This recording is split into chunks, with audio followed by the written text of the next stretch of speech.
एक असणार आहे, एक्सेल साईज आहे जी तुम्ही 36 पर्यंत वेअर करू शकता. प्राइस असणार 320 रुपये, 320. आता अवेलेबल आहे, त्यामुळे पटकन घ्या ब्लाऊज. परत मी नंतर लाईव्हला वेअर करते तर बऱ्याच ताईंचा मेसेज असतात, ताई तुम्ही वेअर केलेले त्यामधले कलर आहे का, कलर आहे का.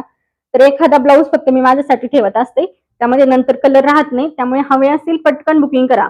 यामध्ये ना आपण सेम मध्ये आधी रिस्टॉक केलेलं, त्याला 5 ते 6 महिने झाले आणि कंटिन्यू ज्यावेळेस पण मी तो ब्लाऊज वेअर करते ना, बऱ्याच ताईंचा मेसेज असतो, कमेंट असती. तर त्यामधले ब्लाऊज आता आपण रिस्टॉक केलेत. हे 5 कलर अवेलेबल आहेत. कोणाला हवे असतील तर पटकन बुकिंग करा. हा एक कलर आहे, 5 कलर आहेत. जो हवा असेल तर त्याचा स्क्रीनशॉट बुकिंग नंबरला आपल्या पाठवायचा आहे. हा एक आहे. त्यानंतर तुमचा येईल हा रेड कलर, पिंक कलर आणि ग्रीन, हे 3 कलर तर कोणत्याही साडीवर मिक्स मॅच करून तुम्हाला वेअर करता येतील. हा एक